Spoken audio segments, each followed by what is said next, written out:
The Kentucky Small Business Development Center is a statewide, nationally accredited program that provides no-cost, confidential business coaching and training services.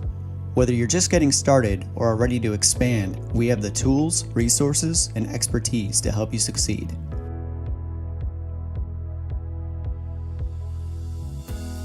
We're part of a national network, America's SBDC, with over 1,000 centers across the nation. To learn more about how the Kentucky SBDC can serve you, please visit KentuckySBDC.com or email us at info@KentuckySBDC.com. You can also reach us by calling 888-414-7232.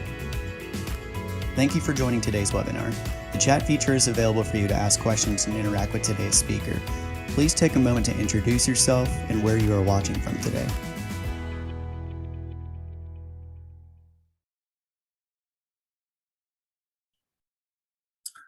Hi, welcome everyone. I'm Dave Etkin. I'm the director here at the Louisville Small Business Development Center, part of 17 other centers across the state of Kentucky, part of the Kentucky Small Business Development Center network. As you just heard on the video, if you wouldn't mind, just so we know that you can hear us and see us well, just scroll down to the bottom, put your cursor towards the bottom of your screen, and a toolbar will pop up. And there you'll see the little chat button. If you just go ahead and click chat and then tell us hello and tell us your name and where you're watching from. And as we go through the presentation today, if you have any questions or comments, just put them in the chat and we'll get right to them and be able to pick the brain of Deja. Hey, Christine, good to see you today. And Christine McGowan, great to see you from Bowling Green. Excellent, excellent. Great. Jamie, nice.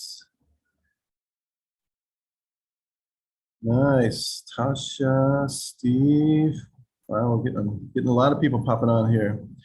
So great to see everybody. Happy Wednesday. You know, when I would talk to clients, one of the first things that most of my clients say is, I need to have more sales. I need to generate more revenue. And so the next step they want to do is figure out how they can get more customers. But that's not always the best strategy. And a lot of times people forget about their existing customers and how to get more business out of their existing customers. And to get more business out of your existing customers, you have to have raving fans, because in addition to buying more from you more often, they'll also be your best salesperson and tell their friends and family and people they meet what a great company you are and great products and services. So been thinking about that a lot lately. And so I reached out to my good friend Deja Downey, who is the Chief Partnership Chief Partnership Officer of the Vision Group Marketing, and she is a great expert on all things customer facing. So I wanted to bring her on and help us come up with some strategies that we can use to really turn our customers into fans. So Deja, great to see you today. I am super excited. Thank you so much for the opportunity. So, got a ton of people on here today, and they're all very excited to see you. So jump on. Let's just get going right ahead.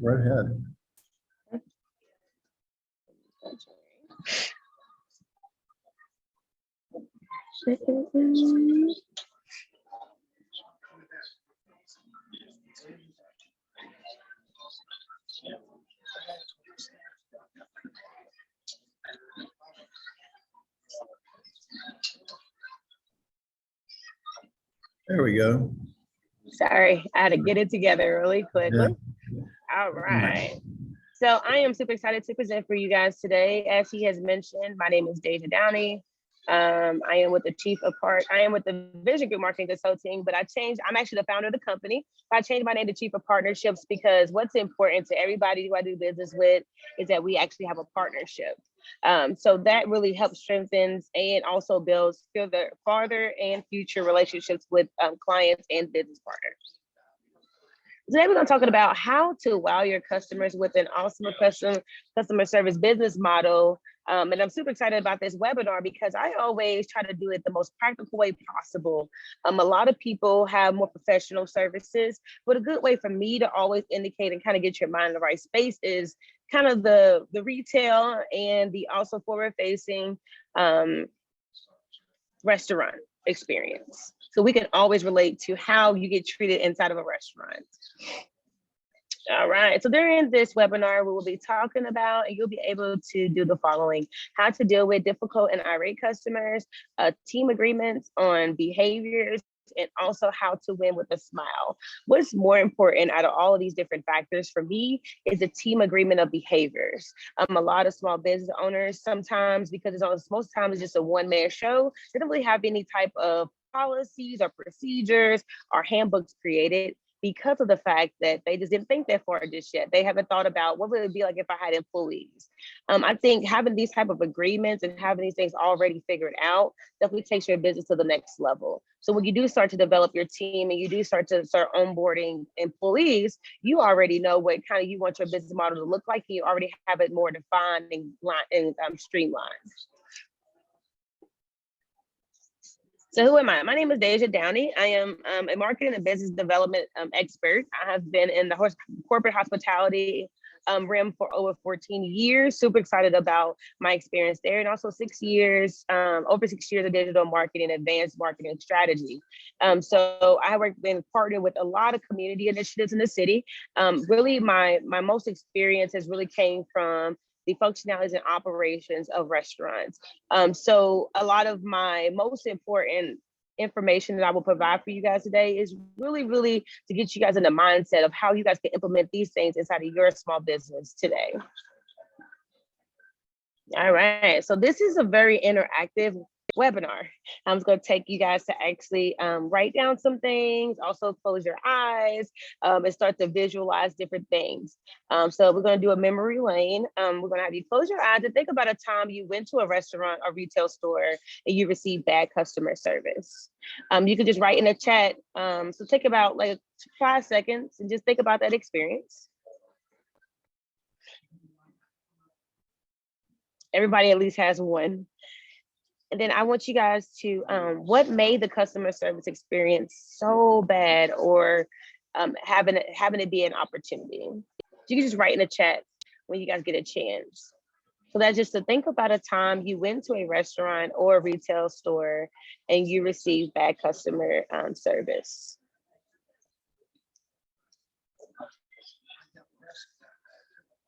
According to the Webster Dictionary, bad is not good in any manner or degree, having a wicked or evil character.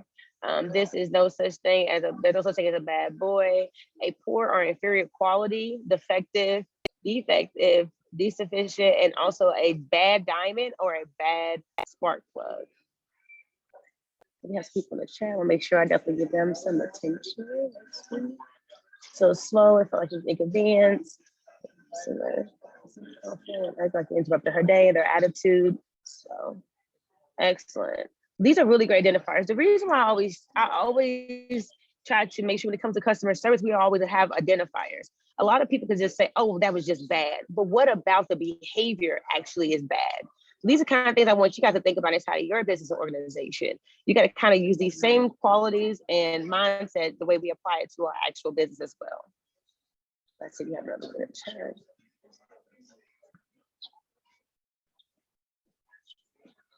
Okay, Miss Kia, this is a very good answer right here. She said her daughter allergy shot office, they always treated her like a number and never like a person.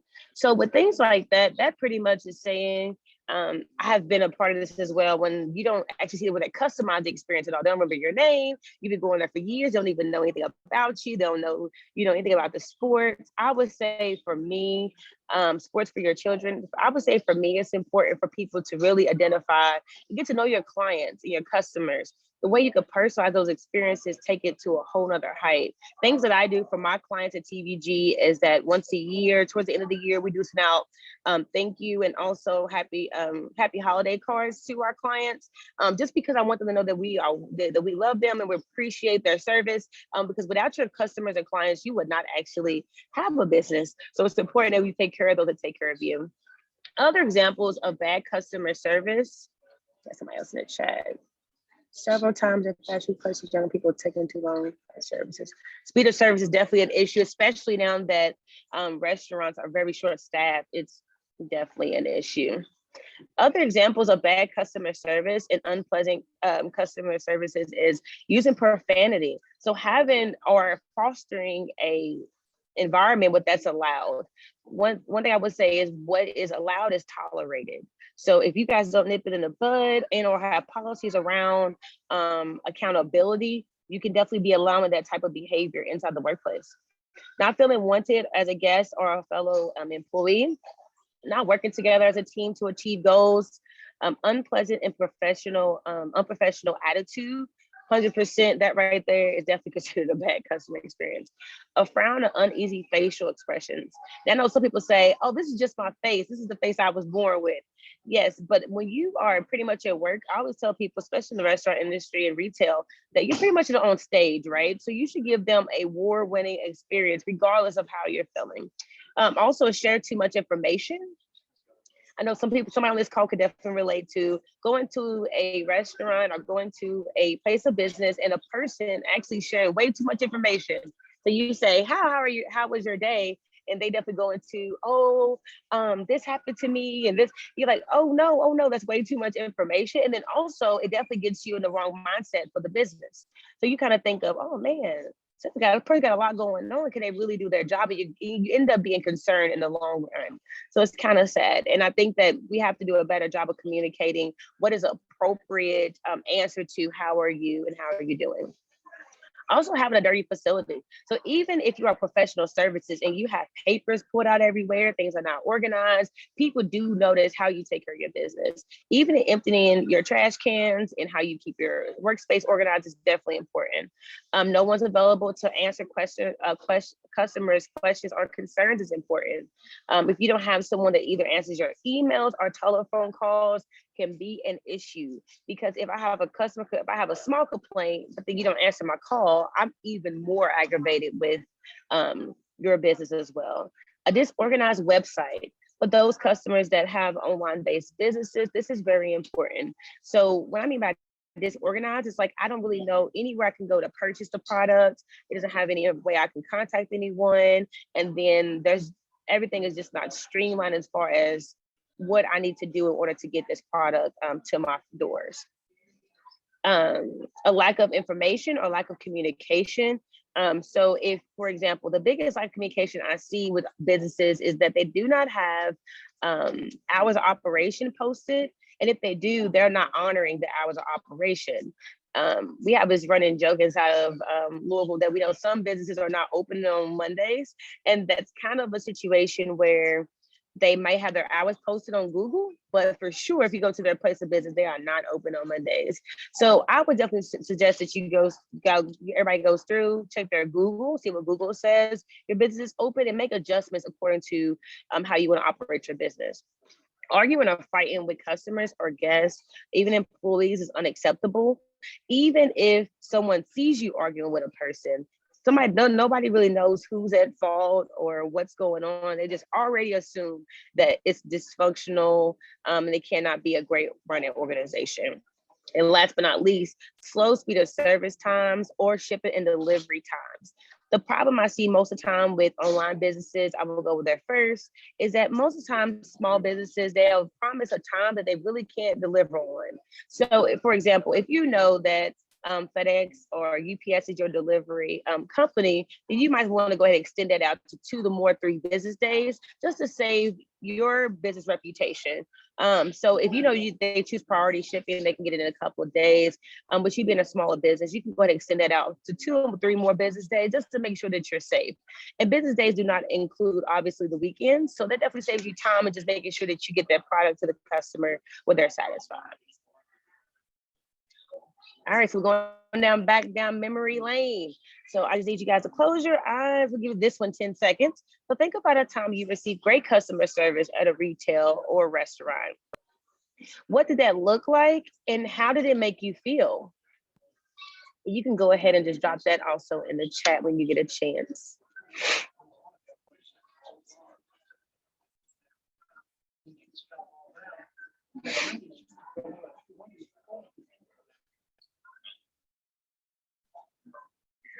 All right. And the question is, think about a time when you received great customer service at a retail or restaurant. How did that, what did that look like and how did it make you feel? All right, let's see what the chat's going on. You feel appreciated. Awesome. Make you see him. Excellent. Very nice. So as kind of piggybacking off the group chat already, people are putting great things in there. Great customer service makes you feel welcome and wanted. When the atmosphere is inviting and motivating, you are guaranteed to spend more money with that client or business. Guaranteed. Let's see what else the chat saying. Oh, we have a shout out. Great social skills, not overdoing it. Awesome, was very attentive and I felt valued. Excellent. According to Forbes.com, customers tell an average of 9 people about a positive experience with their brand, but then they also tell 16 people about a negative experience. So that's almost double the amount of people they would tell if they had a negative experience. So these are things we must think about. And I want to definitely make sure that we outline some of the negative things that one may say. So this type of workshop and this kind of webinar is important to me because I want you guys to be more proactive than reactive on these type of issues. Right back in the group. Let's see. Stick it out until the issue is resolved instead of passing the buck. This is really good. That's a really good answer. All right, professionalism. What is professionalism? Professionalism is commonly understood as an individual adherence to a set of standards, code of conduct, or collection of qualities that characterize acceptable practice within a particular area of activity. The one thing I would know, what I would want to say is, and what I do want to make sure that I highlight is that professionalism is at the top of the pyramid when it comes to customer service. The reason why I would say that is because I think it's important that we always remain professional in any type of situation or environment. The reason why that's also very important is because people always watch how you handle the next customer. So a lot of things that I notice inside of business models is that sometimes they, it's a lot to be, potentially short staffed inside of a business and things of that nature, but always remember to stay cool and stay calm. And if you can't handle a situation, definitely get someone that can. I know of a couple of business owners in Louisville, to be more specific, that actually likes to hire people that are different than the business owner. The business owner is very meek, but the people around them are really great, well-spoken people, and they always definitely make sure that they take care of some of the customer issues. One of the things I also want to highlight about this business owner is that they built their team around their weakness. That's something I do encourage people to do as well.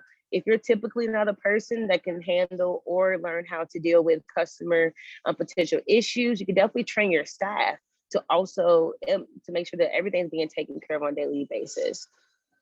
So professionalism is definitely knowing where you are comfortable at and also building your team around your comfort zone. So what exactly is a smile?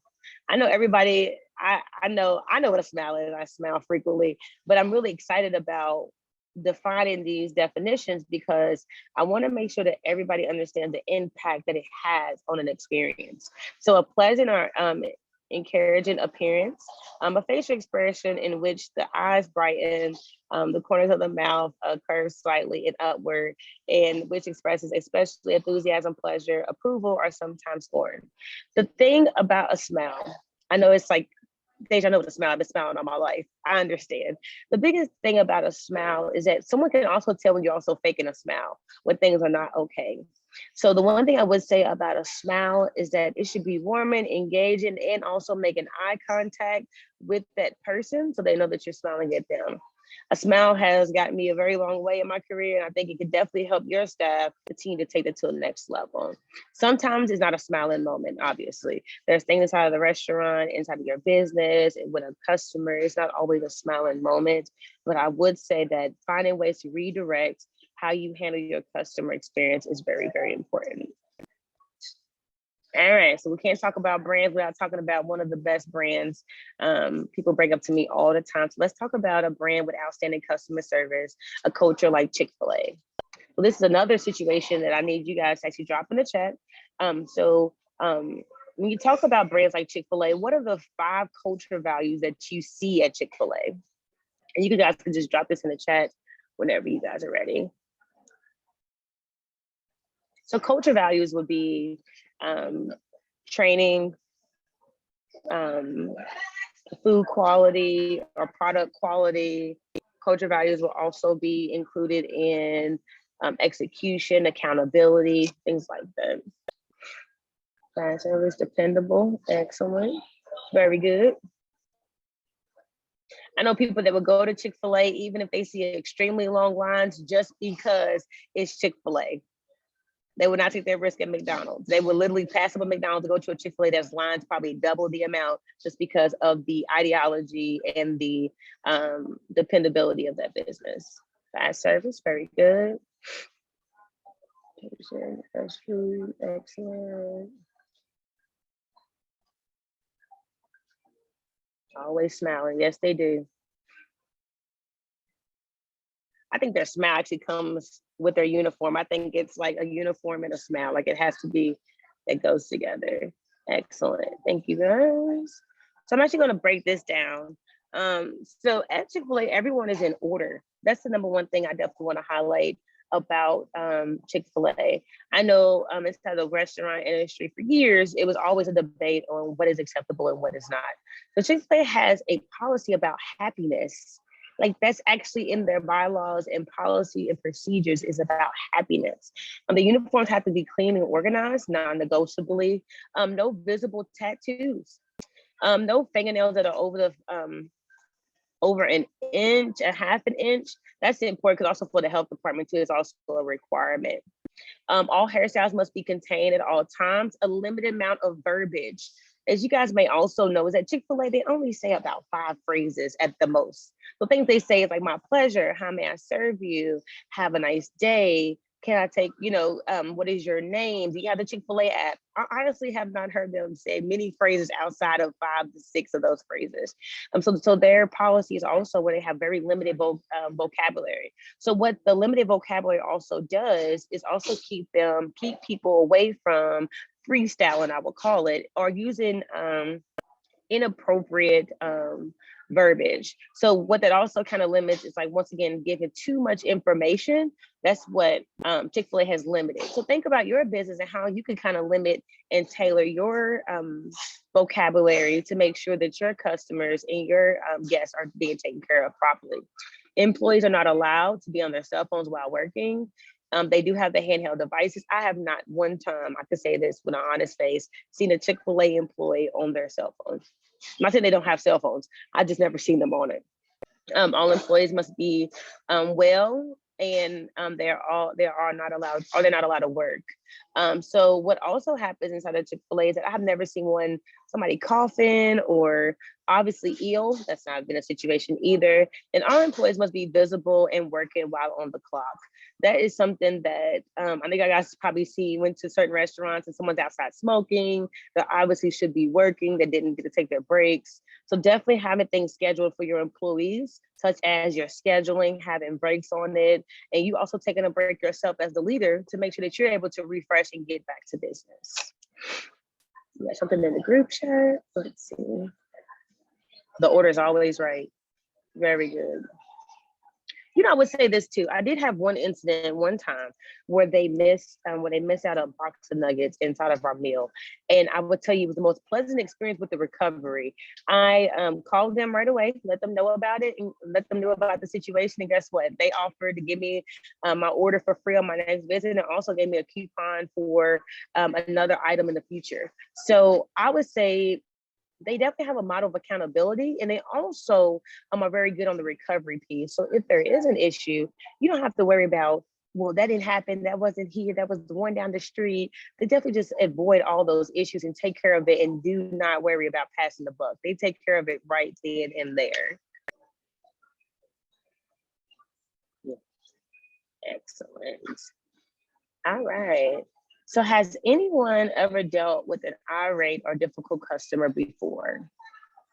If you have, all you can say is yes in the group chat, and I'm going to tell you guys about a prolific experience that I actually had with the irate customer before. Next, everybody saying yes. It's a whole lot of yeses. Excellent. So when you are dealing with irate customers, my advice is figure out what the issue really is and what place and part that you play with that issue. I call it the Qdoba story.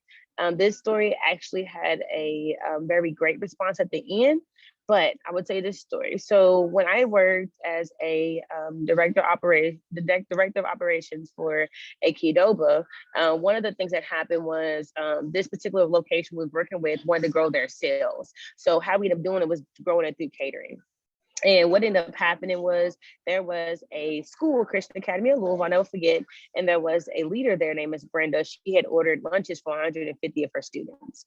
And basically what ended up happening was that we had sent the order with the newer GM inside of this restaurant, and their staff was new, and they wasn't really used to dealing with such high volume. The guacamole was brown, the pico de gallo didn't have salt, and the chips could have been better. And it was just the longest complaint that we've ever seen before. I remember going into work the next day, and I had to contact the general manager, let them know of what all the issues were and how I was going to fix it. The biggest thing about being a leader inside of you guys' businesses is that you have to own the experience. I know a lot of people run from Google reviews, they run from their Facebook reviews, they run from Yelp. Yelp is a problem. People do not like what they see on Yelp. Yelp can also review you as just talking to you. They don't even have to purchase anything on Yelp for them to give you a review. But people run for those instead of learning from those. So instead of running, let's learn from our reviews. There may be some silver lining in those reviews. So ultimately that order ended up being about a $1,500 order. So what we ended up doing for that lady, the order was considered something we consider botched. It was unacceptable, and they could not even eat the products, honestly. So we ended up offering them a 20% discount for 3 future orders with that school.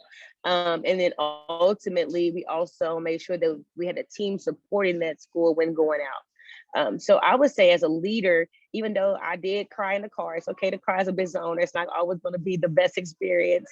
But what I would say is that own the experience. So going forward, we promised her that we would be there with a full functioning team. Everybody would be properly trained. We actually adopted a new procedure and policy at that particular Qdoba because we wanted to make sure that we would never have that type of experience again. So what we did was making sure that we had everything like a checklist. So we checklist, and we also checked off anything that was missing, anything that could have been better, and definitely execute at a high level.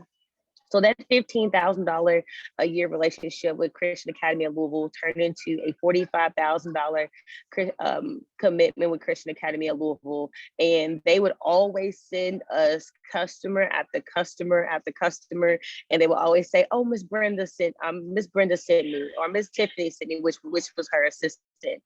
So you would be very shocked on how many different opportunities you have with the actual quote unquote bad experience than an actual great experience. So they may tell multiple people in the beginning, unfortunately, but it's up to you as the leader to actually be the driving force in recovering those issues.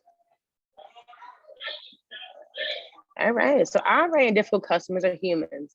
Treat them with respect and serve them with a smile, regardless of what is going on. It is very difficult, I understand, in the moment, but always remain professional in the moment, no matter what. We don't know who and what they have been through, so empathy and kindness definitely goes a very, very long way. Got some stuff in the group chat.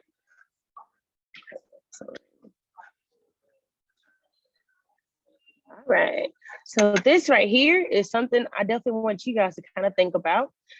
So for every business owner, write down 10 behaviors that result in good customer service for your business. What can you change today to make your customer service better? You guys could actually just write that in the group chat if you like. But this is something I definitely think that we should all do. And you could just write in the group chat a couple of things you like to change today. to definitely make your customer experience better.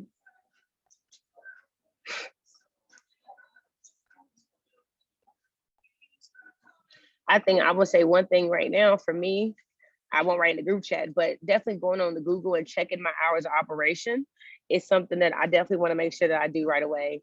There are some important holidays coming up, and I want to make sure that Google knows that we're going to be closed on July 4th. So things like that. How can you improve your business or change your hours of operation? Let's see.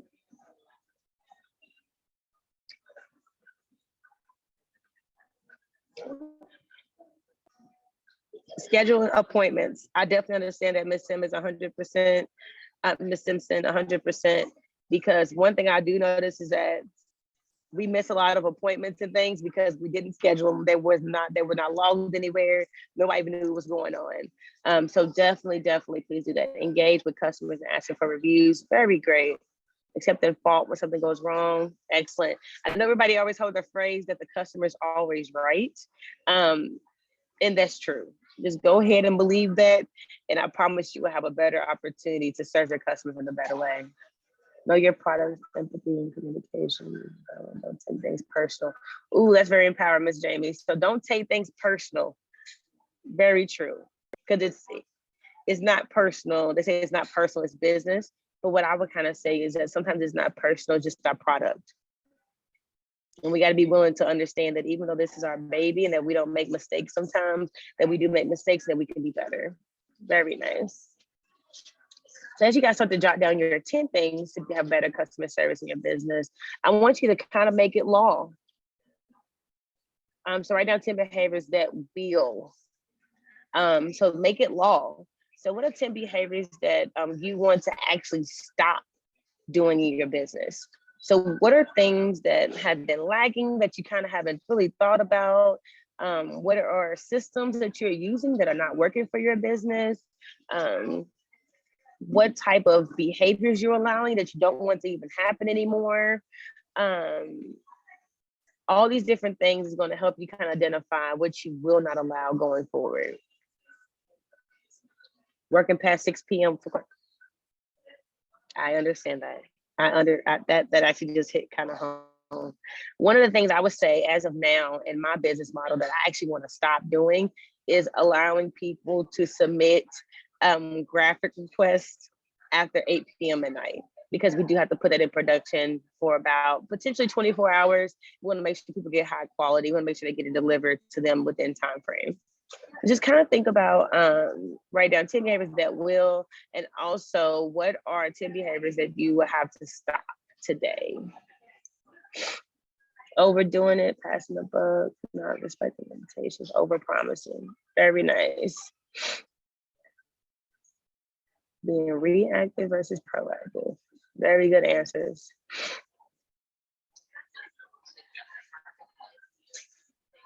All right, so as we kind of wrap this up a little bit, let's see. Key takeaways. Smiling can save the day, always. Always remaining positive, always being professional can definitely take your business to the next level, and that's just the way it is. Smiling can save a day, but also adopt a handbook, policies and procedures for your business. If you do not have those, you can also do a Google search for some of those different documents, but also I'm pretty sure the SBDC has some really good resources for those things. I know if you do have a payroll system, they do have the handbook options available for you guys. And you can use more of a template base, and you can just go in and edit your name and things of that nature. Remain positive is a must.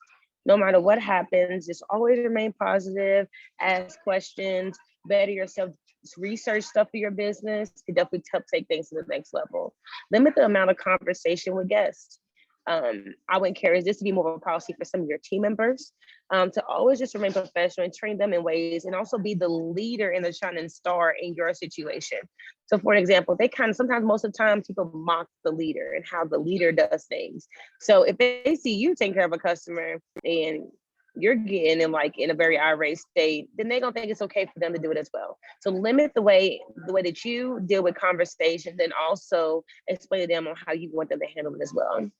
Show empathy to your neighbor. Always be compassionate, and also show empathy as far as what they may be going through. You probably are going to be their last stop, or their stop that they probably would never forget. I would tell you that for sure, one of my mottos was to always leave you the same or better than when you actually came to me. So if you came to me and you was frustrated about your social media marketing, it's not going to help that I'm like, I can't help you. I like to research or find another expert that could definitely help you. Always remember to be a team player.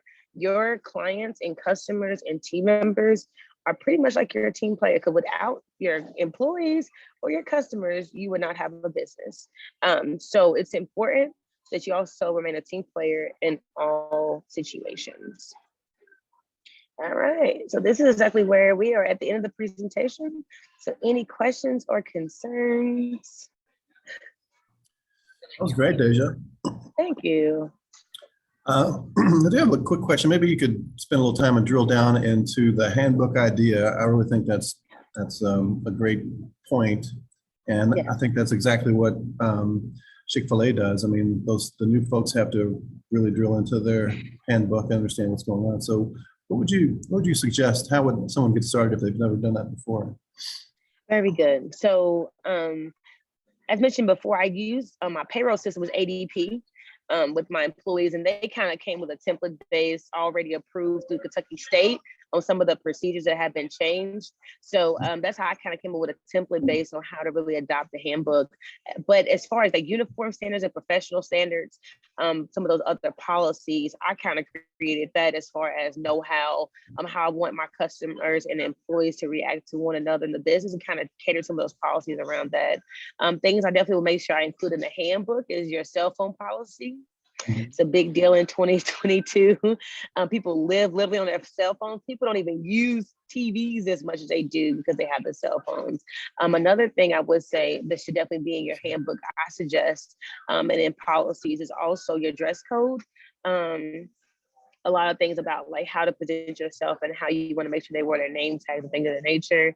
And last but not least, inside of your policies, also make sure that you protect yourself, not necessarily NDA, but make sure that you protect your product and business through having disclosures on how that you actually don't confidentiality and not sharing information. Great.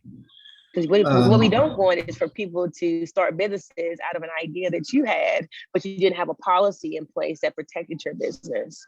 So if they sign that handbook while working for you, which they must do, that kind of seals the deal. Yeah, great point. Let's see. Tasha asked about the presentation being available. Yeah, we'll send you a recording later on today. So if you have any other questions or comments for Deja, now's the time to pick her brain while she's here in front of us. What's a good policy if you have a problem employee that's just not following customer service? How do you identify that quickly, especially if you're not around all that much? If an employee doesn't follow the policies and procedures as well. Yes. Okay. Very good question. Because that's something I'm glad you asked that.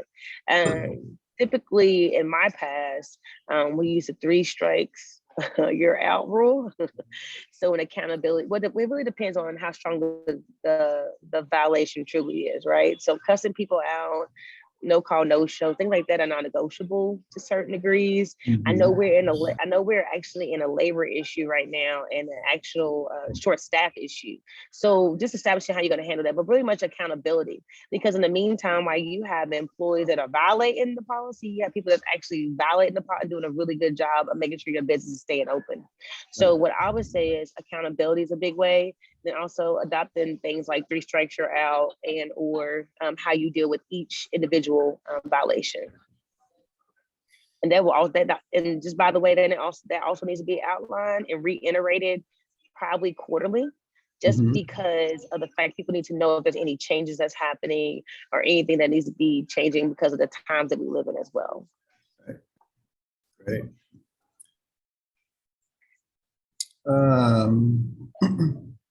Tasha says verbal warning, write them up, and then termination. I guess that's what you were just. Yep, 3 strikes, you're out. Yep. See you later. Have a good day. That's great. I know one person once told me that they've been promoted to customer. I said, oh, I didn't know someone been promoted to customer before. So that's where you no longer work for the company, but now you can still be a customer. So very interesting. That's very, very interesting. yeah.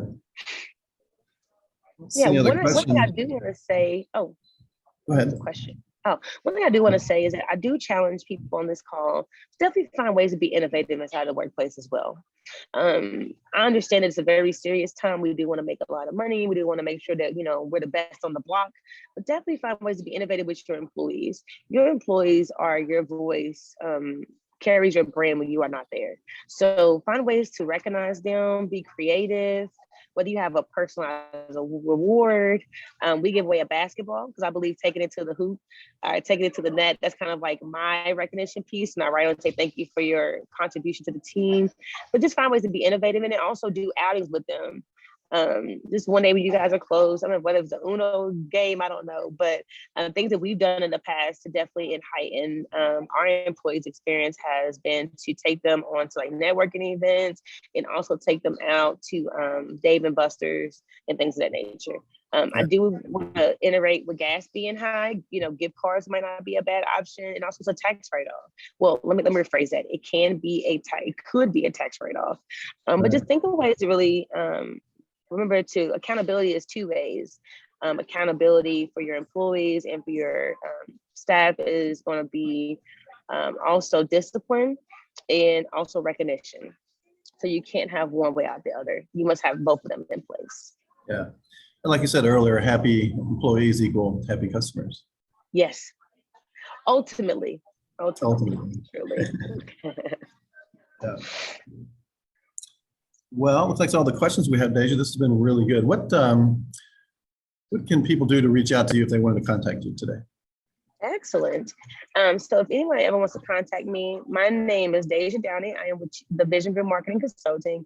My email address is deja.downey@thevisiongroupmarketing.com. Can I write that in the chat? Let me type it. Okay. Just let me type. I don't know. I'm just going to type my email address in the chat for you guys.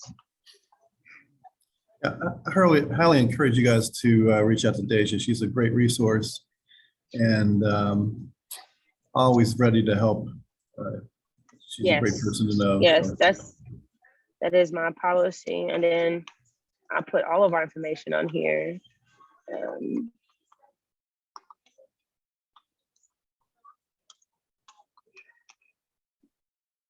All right, excellent. You guys have been very interactive and engaging, and I'm grateful for that. It's always the biggest opportunity. Now I'm smiling. Now I'm trying to win with a smile. So trying to wow with customer service. So I'm grateful for you guys, and thank you guys so much for your time. Thank you, SBDC, and Mr. Dave and Mr. Ryan. I hope you'll come back and share some more with us sometime soon. Yes, sure will. I'll hit you right up. Yes. All righty. Well, appreciate everybody joining today. Thank you again, Deja. We'll see you very soon. And as I mentioned earlier, they'll do a recording later on. And you can watch this over and over again. So, Deja, thank you. And thanks everybody for joining. We'll see you next week. Bye-bye. Thank you.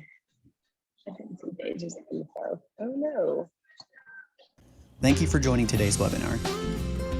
At the Kentucky SBDC, we know small businesses are the heart of our economy. That's why our goal is to help business owners start, grow, and succeed in Kentucky. Find out more about how our no-cost business coaching, training, and resources can help your business. Visit us at KentuckySBDC.com.